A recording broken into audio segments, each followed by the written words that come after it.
Bonsoir à tous et merci de votre attention. Voici les titres à la une de l'actualité ce vendredi 28 août 2020. Le Premier ministre Ahmed Bakayoko, le chef du gouvernement, en tournée à Daoukro et Divo pour appeler au calme et à l'apaisement suite aux violentes manifestations qui ont troublé l'ordre public et qui malheureusement ont fait des blessés et des pertes en vie humaine. Les populations s'engagent à privilégier le dialogue à la violence. Et l'heure est à la mobilisation dans la région du Moronou qui se prépare à accueillir le chef de l'État, Alassane Ouattara. Le président de la République s'y rendra à l'occasion d'une visite d'État qui se tiendra du 9 au 12 septembre prochain. Report ce samedi au Mali d'une réunion qui devait se tenir, reportée donc par la junte militaire. Des précisions dans cette édition. Oui, bonsoir à tous. Nous disions à l'instant dans les titres, dans le cadre des tournées de sensibilisation à l'apaisement qu'il mène depuis jeudi, le chef du gouvernement est arrivé à ce samedi 29 août à Daoukro, dans la région de Lifou. Ahmed Bakayoko a été reçu par les plus hautes autorités de la ville avant de s'entretenir avec le préfet, les élus et les forces de défense de la sécurité de la région. Le Premier ministre a surtout rendu une visite de courtoisie au roi de Daoukro avant de prendre la route du village de Bédiéko à quelques 32 km de Daoukro pour l'ouverture des vannes du nouveau château d'eau. Notre reporter Alexis Ouedraogo. Pour la dernière étape de sa tournée pour apaiser les tensions éclatées ces dernières semaines dans le pays, le chef du gouvernement était ce samedi dans la capitale de Lifou. La ville de Daoukro a connu de vifs incidents qui ont occasionné des pertes en vie humaine, plusieurs blessés et de nombreux dégâts matériels. Première étape donc de cette journée, une rencontre avec le préfet, les élus et forces de défense et de sécurité sur l'évolution de la situation. Autre lieu, la cour royale. Ahmed Bakayoko n'a pas manqué de présenter ses civilités à la cour du roi de Daoukro, plaidant pour son appui au maintien d'un climat apaisé. C'est à la mi-journée qu'Ahmed Bakayoko est accueilli à la préfecture de Daoukro. Tour à tour, chef traditionnel et représentant des jeunes parlent à cœur ouvert. Ce qui est arrivé à Daoukro, vraiment, ça ne nous honore pas. Il ne faudrait plus que ça arrive à Daoukro. La violence ne peut pas nous arranger. Nous avons intérêt à renouer le tissu social et le vivre ensemble qui était entre nos parents, à renaître ça pour qu'on puisse aller de l'avant. Pour le Premier ministre, il est indispensable de faire taire la division. Ce qui s'est passé à Daoukro ne doit plus jamais se reproduire à Daoukro. Tout simplement parce que Daoukro, c'est chez le président Henri Konan Bédié. Daoukro ne peut pas être le théâtre de conflits communautaires. Ce n'est pas possible. Parce qu'ici à Daoukro, les peuples sont mélangés. Nous nous connaissons tous. Ahmed Bakayoko invite les populations à avoir une vision de développement. Il y a eu 4 morts, 4 jeunes dont l'avenir est brisé. Les parents ne les verront plus. 172 blessés. Je vous en prie, chers jeunes, ne gaspillez pas votre énergie, ne gaspillez pas votre avenir dans des conflits à cause de la politique. Parce que cette situation-là, l'histoire nous l'a montré, elle passe, elle passera. Il faut revenir à nos fondamentaux, de vivre ensemble dans la paix pour le développement. Le Premier ministre a regagné Abidjan au terme de cette rencontre. Et nous sommes bien le samedi 29 août 2020. Ce qu'il faut savoir, ce qu'il convient d'indiquer sur cette actualité, c'est que ce château construit à 265 millions de francs CFA va permettre aux populations de Bédiékro, Akakro, Adjikro et Martinkro de disposer en permanence d'eau potable. Le Premier ministre a souligné que le gouvernement va poursuivre ce type d'action afin de permettre à l'ensemble de la population ivoirienne de connaître un mieux-être. Ahmed Bakayoko a profité de l'occasion pour inviter les populations à cultiver la cohésion sociale et la paix afin de garantir la stabilité de la Côte d'Ivoire. Il a ajouté que le jeu politique ne doit pas être donc entaché de violence. Après la région du Gor, le Premier ministre Ahmed Bakayoko s'est rendu dans celle du Lodjibois, précisément à Divo, ville qui a été secouée par des événements qui ont fait des victimes. Ahmed Bakayoko a rencontré les chefs traditionnels, les leaders communautaires et de jeunesse. Le chef du gouvernement leur a exprimé la compassion et la solidarité du gouvernement, puis les a tous appelés à la paix et au vivre ensemble. On retrouve notre reporter Abou Sanogo. Le Premier ministre, ministre de la Défense Ahmed Bakayoko, en visite de travail dans le Lodge du Bois, accueilli dans la ferveur par les populations de Divo. Une visite qui fait suite aux événements qui ont secoué la ville de Divo le 21 et 22 août dernier.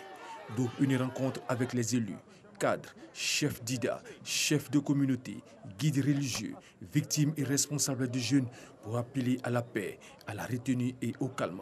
Tous se sont engagés à œuvrer pour le vivre ensemble.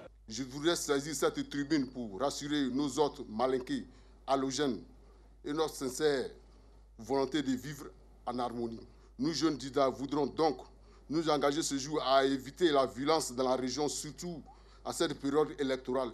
Nous vivons ici en parfaite harmonie avec nos parents d'IDA. Nous prenons la pleine responsabilité de faire tout pour que ces événements ne se répètent plus jamais à Divo. Nous continuerons la tâche de sensibilisation de toutes les communautés à l'effet de recoudre le tissu social mis à mal et restaurer la confiance et la paix à travers un pacte conventionnel. Ce que les élus et cadres souhaitent, c'est la paix dans le Lodge du Bois. À cet effet, des actions seront menées. Les cadres que nous sommes, les élus que nous sommes, les jeunes que nous sommes, les femmes que nous sommes, nous nous mettrons en rang serré pour que la paix revienne définitivement dans cette région. Monsieur le Premier ministre, dites au président Alassane, oui, que la vie a repris. Le vivre ensemble est revenu. Voilà, c'est tout ce que je peux dire. Je ne suis qu'heureux et nous prions pour que cela puisse continuer. Nous allons continuer de prendre nos bâtons de pèlerin pour parler aux uns aux autres sans parti pris. Car sans la paix, il n'y a pas de développement. Nous voulons le développement pour Divo. Nous voulons appeler tous nos compatriotes, en tout cas tous nos amis, tous nos frères, n'est-ce pas, de Divo, du Lodge du Bois, de Lakota, de Iré, de Djitri, n'est-ce pas, à cultiver, n'est-ce pas, la notion de paix et de tolérance. Le Premier ministre Ahmed Bakayoko a exprimé la compassion et la solidarité du gouvernement au peuple d'Ida, Godié et Malinké. Il a invité la population à bannir la violence et à œuvrer pour le développement de leur région. Ce que je veux dire ici aux jeunes, apprenez à vous exprimer en politique en respectant les règles du jeu. Si dans toute la Côte d'Ivoire, chacun doit se lever pour dire que moi, je vais tout bloquer, je vais m'opposer au choix des autres, alors que j'ai la possibilité de faire campagne pour mon candidat. On rentre dans des conflits et qui après débouchent sur des grandes incompréhensions qui nous entraînent dans ce qu'on a connu des conflits communautaires. Mais quand on atteint ce degré de rupture, de conflits intercommunautaires, là ça devient très grave parce qu'on touche aux fondamentaux du pays. Dites non à la violence. Aujourd'hui, ce qui compte, c'est le développement. Qu'on sorte de la pauvreté. Et c'est l'ambition que porte le président Ouattara avec son gouvernement. Donc, mes chers parents, mes chers frères, je suis venu ici pour vous dire, restez en paix, que personne ne vienne vous déranger. Le Premier ministre, ministre de la Défense, Ahmed Bakayoko, a par ailleurs invité les populations du Lodge du Bois à se concentrer sur des projets de leur autonomisation que le gouvernement va soutenir. Et nous quittons Divo pour nous rendre à Fresco où des individus se réclamant de l'opposition ont mis le feu à la préfecture et à la mairie de Fresco. Des bureaux sont partis en fumée. Le ministre Philippe Legret, président du conseil régional du Boclès, s'est rendu sur les lieux et a rencontré les populations pour appeler justement au calme et à la paix. Le récit de Sam Konan. Des fauteuils de bureaux calcinés par les flammes, des documents administratifs partis en fumée. C'est le bilan de l'incendie qui a ravagé les bureaux du deuxième adjoint au maire et du préfet du département de Fresco. Un incendie perpétré par des manifestants se réclamant de l'opposition. Je suis chez moi, on m'appelle pour me dire que la préfecture a pris feu. Et donc, les registres, un certain nombre de documents étaient partis en fumée. Et la même chose au bureau du chef de cabinet. Par la fenêtre, ils ont balancé des cocktails Molotov et donc tout ce qui était ici a pris feu. J'ai constaté que mon bureau a été brûlé. Et juste derrière nous, les chaises qui sont là ont aussi été brûlées. Le ministre Philippe Légré, président du conseil régional du Boclé, s'est aussitôt rendu sur les lieux pour faire le constat et rencontrer les populations afin de faire le point de la situation et appeler au calme et à la paix. Nous sommes venus pour dire à nos parents de regarder l'essentiel et d'éviter d'écouter ces personnes qui n'ont rien à apporter comme solution et qui, ma foi, n'ont que dans la tête la destruction. Aujourd'hui, nous sommes dans une dynamique de développement avec le président Ouattara. Alors, c'était pour leur dire de suivre réellement celui qui peut nous apporter leur développement. On demande à nos enfants d'apporter la paix. Pourquoi la paix? Parce que le développement est déjà dans nos mains. On peut revendiquer, mais une manière de revendiquer. Donc c'est dans ce sens-là, je voudrais appeler tous les chefs de village à agir dans ce sens-là pour sensibiliser la jeunesse. Après ces incidents, la vie a repris son cours normal à Fresco. Voilà notre reporter Sam Conan qui nous faisait donc le point de la situation à Fresco. Et n'oublions pas que l'actualité reste également marquée par la Covid-19 qui continue de sévir. Il faut donc redoubler de vigilance.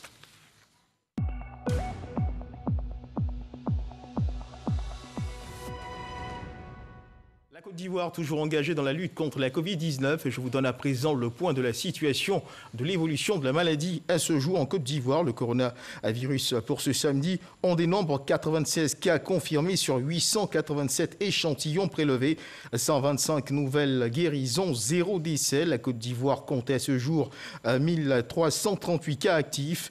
Attention donc à ne pas relâcher dans l'observation des gestes barrières, préservant notre santé et celle des autres en appliquant ces gestes qui sauvent. Le bureau exécutif de l'Union nationale des journalistes de Côte d'Ivoire, l'UNJCGI, vient de lancer la 21e édition des Ebonies, la soirée de distinction des meilleures productions journalistiques pour l'année 2019. La cérémonie se tiendra le 21 décembre prochain à Yamoussoukro. La ville accueille l'événement pour la 3e fois. Le Premier ministre Amadou Gon Coulibaly est le parrain. Le dépôt des candidatures est ouvert du 31 octobre au 14 novembre 2020. Didier Nguesson, reportage. Qui succédera à Serge Koléa, Super Ebony 2019? Réponse, le 5 décembre 2020 à Yamoussoukro. Le comité exécutif de l'Union nationale des journalistes de Côte d'Ivoire, UNJCI, lance la 22e édition de la Nuit de la communication. Elle se tiendra autour du thème « Quel journalisme pour une Côte d'Ivoire rassemblée ?» 2 raisons principales ont milité au choix de ce thème. La première vise à mettre l'accent sur la nécessité d'unité et de la confraternité entre nous, les journalistes. Nous demandons aux acteurs politiques de s'abstenir de propos ou d'actes attentatoires à la paix et à l'unité du pays. 2 nouveaux prix sectoriels font leur entrée. L'un consacré à la lutte contre la déforestation et l'autre à la bonne gouvernance en hommage au Premier ministre Amadou Gon Coulibaly. La presse numérique aura également son prix Ebony. Quant au jury, il s'ouvre cette année au monde universitaire avec un enseignant-chercheur qui y siège, de même qu'un représentant des partenaires. La soirée des Ebony sera précédée la veille de débats, ateliers et conférences sur le thème. De quoi nourrir la réflexion sur le rôle des journalistes dans la cohésion sociale. La Côte d'Ivoire a besoin de professionnels de l'information et de la communication, formés à l'exercice de leur métier et imprégnés de la rigueur du code d'éthique et de déontologie qui régit la profession de journaliste, afin de donner la bonne information et d'aider le citoyen lambda profane à séparer le bon grain de l'ivraie. Nous ne devons jamais perdre de vue la nécessité absolue de préserver la paix, ce précieux trésor que nous avons hérité du président Félix Houphouët-Boigny. Vous êtes des acteurs importants et votre rôle est tout aussi important dans cette période cruciale. La date de dépôt des productions sera précisée lors d'un point presse. Voilà, il convient de rappeler que le Premier ministre Amadou Koulibaly était le parrain de l'édition précédente. D'ailleurs, un prix sera donc décerné à l'un des lauréats à l'occasion de cette célébration. Vous l'avez entendu, le ministre Kobena Kwasi Djoumani a appelé les journalistes à plus de responsabilités, surtout en cette période électorale. Ce qu'il convient également de savoir, c'est que Ara et Mbato se préparent du 9 au 12 septembre prochain à recevoir le chef de l'État, Alassane Ouattara, qui effectuera dans cette ville une visite d'État, dans la région également, dans les départements de Mbato, de Ara. L'heure est au préparatif. L'inspecteur général d'État, Théophile Awandoli, sonne la mobilisation et engage les populations à prendre toute leur place durant cette visite. Alexis Ouedraogo. Durant son séjour dans le Moronou, le chef de l'État, Alassane Ouattara, fera une escale dans le département de Ara. Les populations entendent faire de cette étape un moment fort de réjouissance. C'est une visite qui profite la région et surtout le département d'Ara. Nous avons donc tout intérêt à nous mobiliser pour lui réserver un accueil exceptionnel. La tribu Ayoua, qui est installée dans le département d'Ara, est un peuple hospitalier, est un peuple accueillant. Et donc nous savons accueillir, nous savons le faire et nous allons le démontrer le 10 septembre 2020 à Ara. Il s'agit d'une visite d'État, ce n'est pas une visite politique. Donc le président nous apporte le développement. Je crois que tous les politiques, les cadres et autres là, doivent s'unir comme un seul homme pour accueillir le président afin que le développement arrive dans notre département. Nous sommes à notre première visite d'État. Donc tout le monde est impliqué, tout le monde est mobilisé afin que la visite ait un succès. Pour l'inspecteur général d'État, c'est un rendez-vous inédit que toute la région doit saisir. Pour la première fois, nous allons avoir une visite d'État où un chef d'État vient spécialement pour voir nos parents, pour voir les populations du Moronou. Et il vient 4 jours. Ça veut dire que pendant 4 jours, le siège de la République de Côte d'Ivoire, c'est le Moronou. C'est un défi pour nous. Pour que nous puissions, pendant ces 4 jours, montrer que nous sommes dignes de la République. Autre département, Mbato. Ici aussi, l'appel à la mobilisation est sonné au grand bonheur des populations. On sera soulagé parce que le Moronou est une région vraiment en retard. On va se lever comme un seul homme pour pouvoir recevoir le président de la République. C'est la première fois qu'un chef d'État vient en visite officielle dans le Moronou et en particulier en Mbato. Donc c'est une fierté. On a souhaité rencontrer, voir de près, saluer même le président de la République. Et il vient le 11, il sera surpris. L'arrivée du président de la République en Mbato va lier un mariage entre le développement et Mbato. Le chef de l'État est attendu dans la région du 9 au 12 septembre prochain. Les candidats à la présidentielle d'octobre se font connaître et procèdent au dépôt de leur candidature. Vous allez le voir, Marcela Montano a déposé sa candidature dans les locaux de la commission électorale indépendante. Retrouvons notre reporter Sidonie Davila. Marcela Montano, ex-ministre des Affaires étrangères, prêt pour la présidentielle 2020. Après avoir sillonné les régions ivoiriennes, le fils du Sud Comoé se réjouit du soutien à lui apporté par les populations. Une adhésion qui lui a permis d'obtenir le parrainage en vue du dépôt de sa candidature.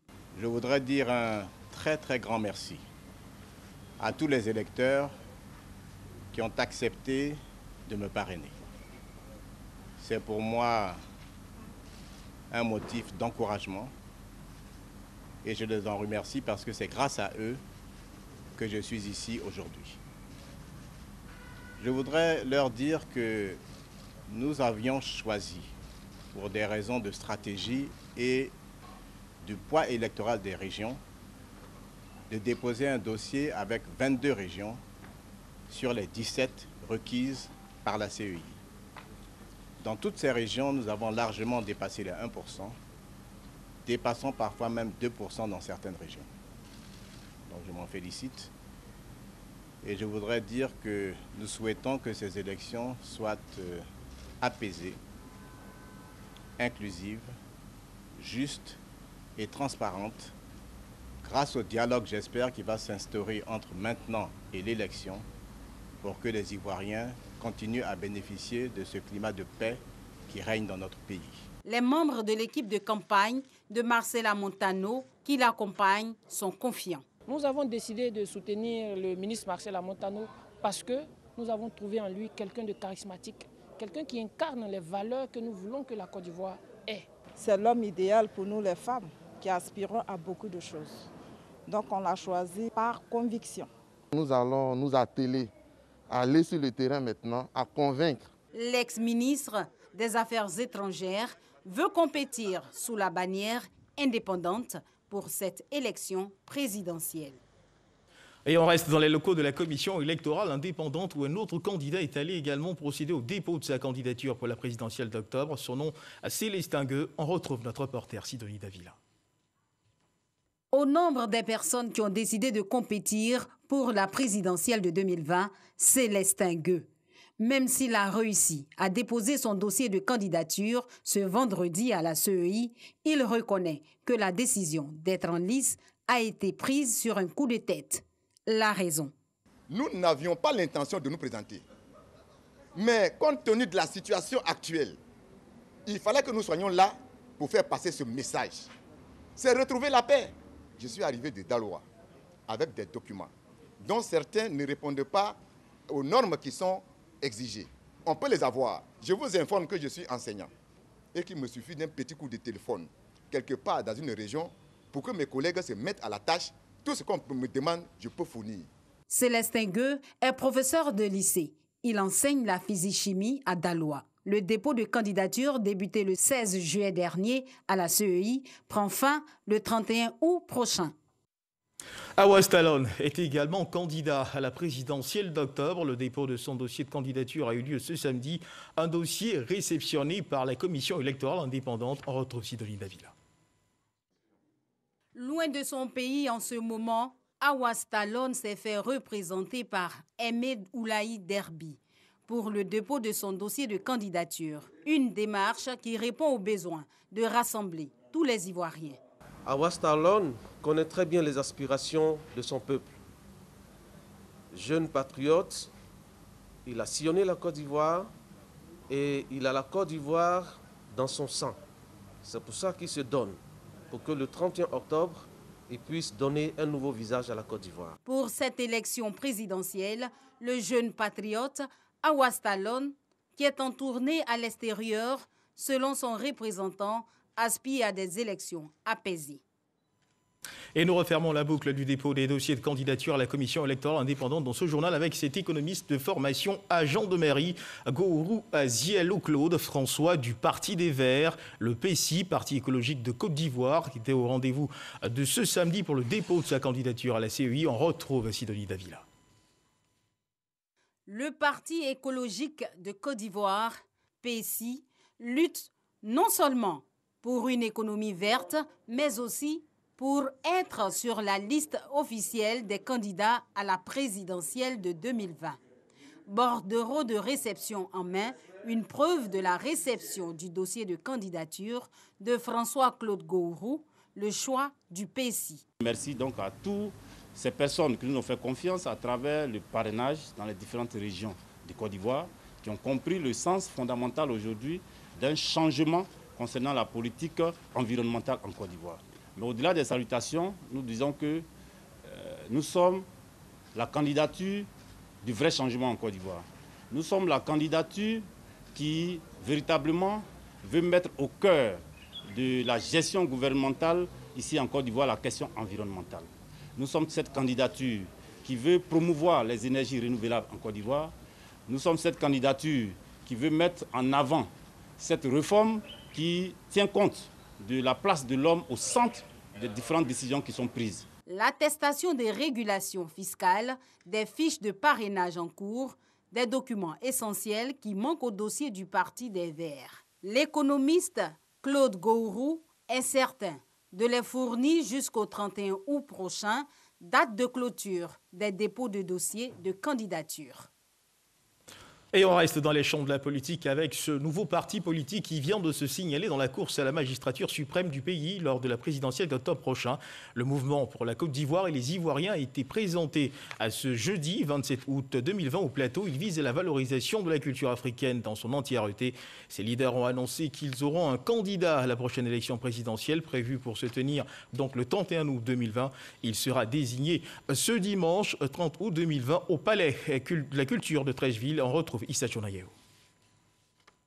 Le mouvement pour la Côte d'Ivoire et les Ivoiriens, ce nouveau parti politique, veut gagner l'élection présidentielle du 31 octobre 2020 pour restaurer l'image culturelle de la Côte d'Ivoire et de l'Afrique. Pour y arriver, il compte sur la qualité de ses membres et surtout de son candidat à la présidentielle, dont le nom sera connu ce dimanche au Palais de la Culture de Treichville. Rien n'est adapté à nos situations et rien n'est adapté à ce que nous vivons. Aujourd'hui, il est important pour nous de définir nos orientations politiques, économiques en fonction de nos réalités actuelles, mais surtout traditionnelles et nos valeurs traditionnelles. Le mouvement pour la Côte d'Ivoire et les Ivoiriens est conscient qu'aucun développement ne peut se faire sans la paix et la cohésion. Pour ce faire, ce parti appelle l'ensemble des Ivoiriens à la retenue et à favoriser de vivre ensemble. Voilà, comme on peut le voir, les différents quartiers généraux des partis politiques se préparent pour la présidentielle qui aura lieu le 31 octobre 2020. En attendant, parlons développement. Les populations du village de Gbemazo, dans le Worodougou, sont reconnaissantes aux autorités du pays pour plusieurs infrastructures de base acquises par la localité. Une journée d'hommage et de prière a été initiée vendredi dernier dans le village. Les initiateurs ont témoigné leur reconnaissance au chef de l'État, Alassane Ouattara, pour la nomination d'Ahmed Bakayoko au poste de Premier ministre. Retrouvons Charles Tatou. Peuplé de plus de 10 000 âmes, Gbemazo, localité de la sous-préfecture de Worofla, dans le département de Séguéla. Les populations de ce village affichent leur attachement au chef de l'État Alassane Ouattara et à son gouvernement. Une admiration pour des actions de développement menées en faveur de leur localité comptée aujourd'hui parmi les villages modernes du pays. Depuis 2011, en effet, Gbemazo connaît un redécollage merveilleux avec la réalisation de plusieurs projets de développement, à savoir château d'eau, centre de santé, poste de gendarmerie, foyer de jeunes, connexion à la téléphonie mobile, extension du réseau électrique et école maternelle qui donne un coup d'accélérateur à la scolarisation de la jeune fille dont le taux est estimé ici à plus de 40%. Nous sommes ici dans une zone musulmane. Il y avait des contraintes socio-culturelles qui faisaient que la scolarisation était à un niveau très bas. Et aujourd'hui, ce n'est plus le cas. Nous sommes satisfaits. Plusieurs infrastructures de base acquises. Normal donc de célébrer une journée d'hommage et de prière pour le repos de l'âme de l'ex-premier ministre Amadou Gon Coulibaly. De même, des prières de bénédiction pour le premier ministre Ahmed Bakayoko et le chef de l'État Alassane Ouattara. Une action à l'actif de Bakary Sanogo, cadre de Gbemazo et proche collaborateur du Premier ministre Ahmed Bakayoko et de son prédécesseur Amadou Gon Coulibaly. La ministre de la Femme, de la Famille et de l'Enfant, marraine de la cérémonie, s'est faite représenter.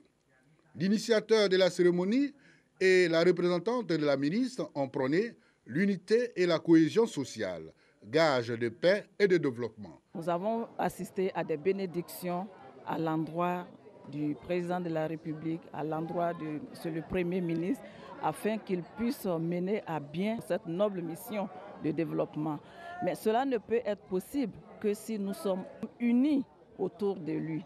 La remise d'une ambulance, don du chef de l'État, à la population a mis fin à la célébration. Et parlons à présent culture, mieux de cet hommage rendu à celle que l'on surnommait la cantatrice aux pieds nus qui nous a hélas quitté le 19 janvier dernier. Elle, c'est Alla Thérèse, chanteuse tradi moderne baoulée qui aura à coup sûr marqué son temps, à source d'inspiration pour nombre de chansonniers et même de personnalités politiques qui lui rendent aujourd'hui hommage. Au nombre de ses admirateurs, la ministre de la Culture et de la Francophonie qui l'a côtoyée et qui nous raconte aujourd'hui les différentes dimensions de l'artiste. La ministre Raymond Goudou Kofi qui ouvre également une lucarne sur le projet de l'État pour ce genre d'icône de la culture que sont Alla Thérèse ou encore Rosemary Guiraud qui ont toutes les deux été conduites à leur dernière demeure aujourd'hui. On retrouve Franck Quadio. C'est une chose qu'ils n'étaient pas nombreux à appréhender.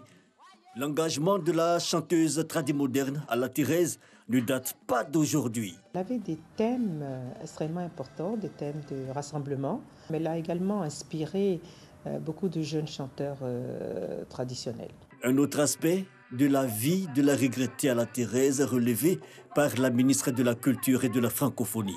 Raymonde Goudou-Kofi fait partie de ces privilégiés qui ont longtemps côtoyé celle que l'on appelait délicieusement la cantatrice aux pieds nus. Pieds nus, toujours en pagne baoulée, avec ses nattes spéciales. Et c'était ça à la Thérèse. À la Thérèse, une artiste qui traverse époque et tendance, elle aura su sans cesse se réinventer.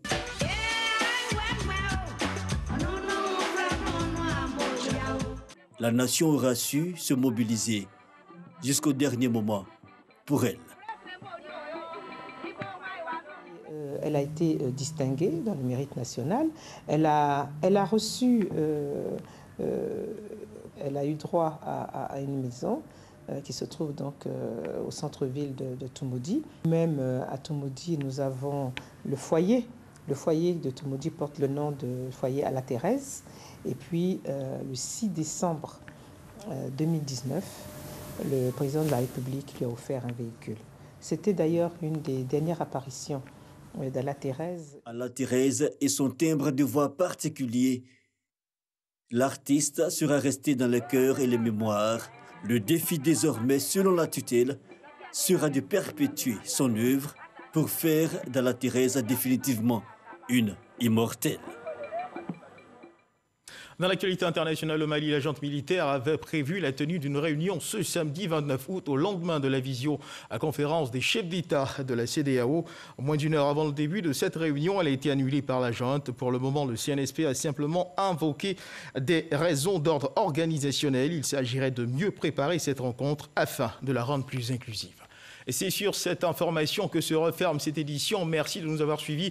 Et surtout, n'oubliez pas d'observer les mesures barrières. La Covid-19 continue de sévir en Côte d'Ivoire et à travers le monde. Bonne fin de soirée.